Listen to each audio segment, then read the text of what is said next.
gritty, old English gangster films. I think they're breathtaking. Michael Caine was wonderful as Carter. Was a joke? Do you see me laughing? I love British gangster films. Americans, they seem to go over the top. Their idea of a gangster and our idea of a gangster are two totally different things. The mafia. I've shit 'em.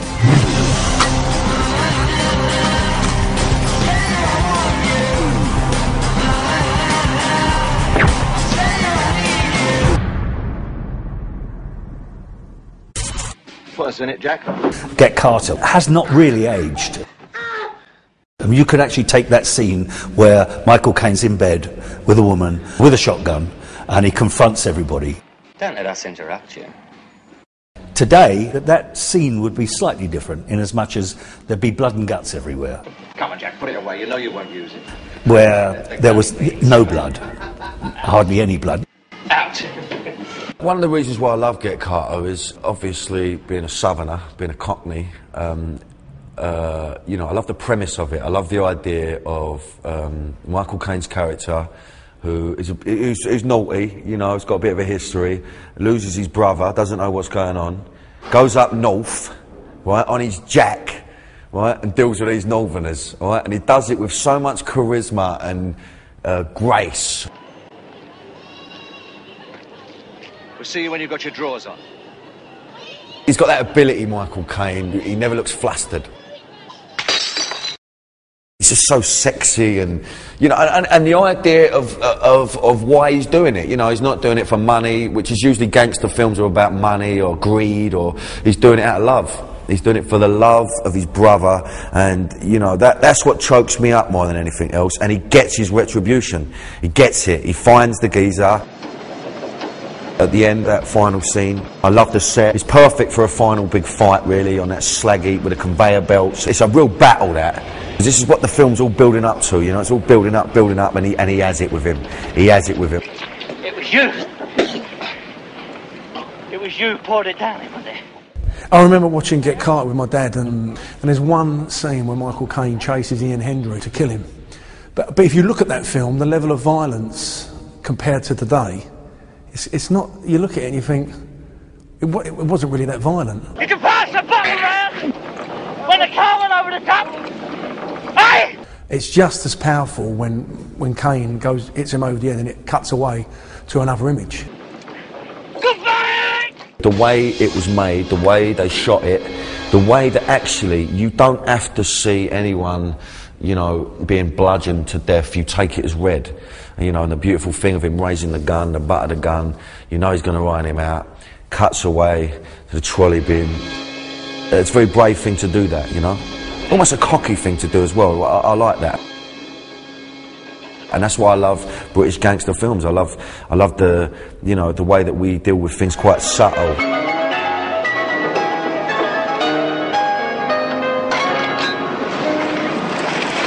The thing that shows you, apart from the fact that Michael Caine's much younger then, is that there was no real absolute violence that we have in films today. Scum. Ray Winston's early film was Scum. I was actually an extra. When I first started wanting to be an actor, I met him on that. But that's such a powerful scene where he puts the balls in the socks. We're going back 30 years. Carry on. And you never got that level of violence in film. Especially the turnout at the end, I'm the daddy with a tool, with a big black fella. Where's your tool? What fucking tool? I think that was actually groundbreaking violence for that type of film that was coming out at the time. I remember watching it and all my mates and thinking, that was really, you know, it was out there, it was near the mark. You'll get your perks, but I'm the daddy. Right? Yeah. You get blood in a fight scene, or if someone's shot in the 70s, but that was about it. You never saw the blood that we had in, for instance, a film that I did called Rise of the Foot Soldier.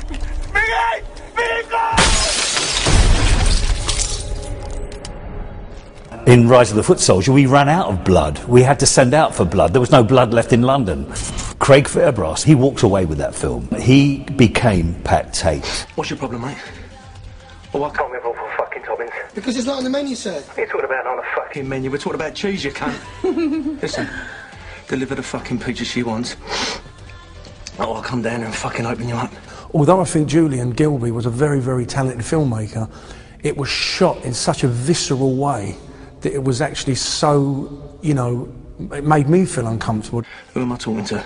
My name's Roger Spooner, sir. I'm the manager. Oh, Rog, you do yourself a fucking favour, mate, because this is your last chance for a fucking peaceful night. Deliver the fucking pizza she wants, or your mum and dad will be down the fucking morgue at 4 in the morning identifying your fucking body. You got me, cunt? There was a scene where I went into the pizza place and I cut the kid from there, you know, across the face and that, and people have stopped me in the streets and said, you know, that character you played in that film literally just made me feel so uncomfortable, and I believed everything you did. Fucking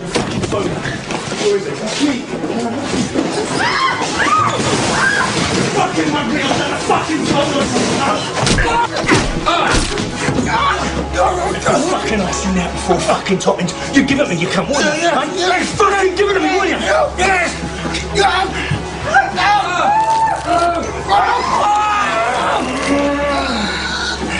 Pat Tate was a loose cannon, completely loose cannon.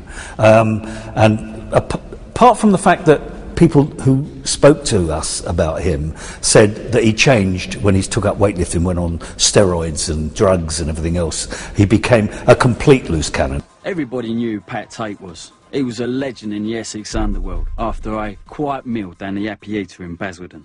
What's this all? They cried on my balls. The scene in the diner where he's sitting with his girlfriend and the waiter comes over. The waiter interrupts his hand job under the table that his girlfriend's giving him. And you can see that Craig Fairbrass is got under the skin of Pat Tate so much that I can imagine Pat Tate doing exactly that. Listen to me, you fucking low-life job's worth cunt. For the last 20 minutes she's had her hand wrapped round my cock. And every time I get into a rhythm, one of you fucking mugs walks over here and puts me off. Now, maybe if I'd have fucking shot me bolt, I'd have paid the service, but you keep coming over here and interrupting me. It was a very hard scene to pull off, because you think to yourself, right, I'm an actor, this guy's got a huge reputation, everybody knows who he is, you know, everyone knows about this film, they're waiting for this film, and everyone said to me, your character was the hardest one to nail, because the type of man he was. Sir, if you don't calm down, I'm going to have to ask you to leave. Get your coat.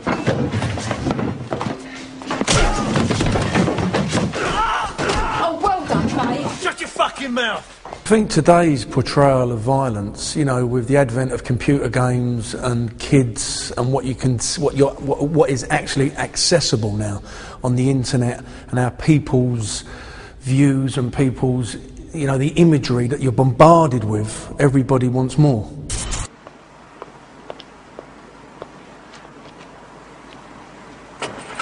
My favourite scene from The Long Good Friday, it's a beautiful film from beginning to end really, but my favourite scene would probably be the last scene, when you actually think that Bob, he's got away with it.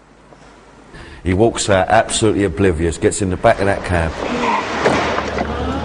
Here, hold up, where's Victoria? Sees his missus going the other way, the beautiful Helen Mirren. A young Helen Mirren, don't get no better than that. Don't get no better than a young, pert Helen Mirren. He's all confused, he don't know what's going on, all of a sudden that young Pierce Brosnan and all, you know. Little did he know he was going to be James Bond later on. And it's that idea, they just hold on Bob's face and he slowly accepts death. And the realisation that he's on his own. The IRA have got him, and that's the last thing he's going to know. Nobody else is ever going to know what happened to him. He's dead. And the whole thing is locked off and played on his face for about a minute and a half.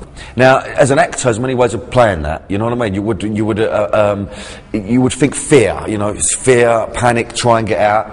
And Bob doesn't do that. It's acceptance. He knows he's going to get ironed out, and he sits there. And the music kicks in. That music. Don't get no better than that.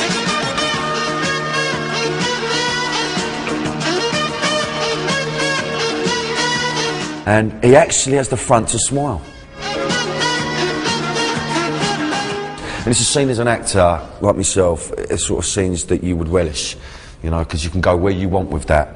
And they let him express himself, and I love the fact, actually, he goes, it's all right, I've had a good innings, I've had a good run, and that's time, it's my time to meet my maker. And it just made him even more cool for me, you know. It's such a beautiful thing, that, you know, and it's never really been done since, I don't think, you know. And I think it was a brave way to end the film and roll the credits.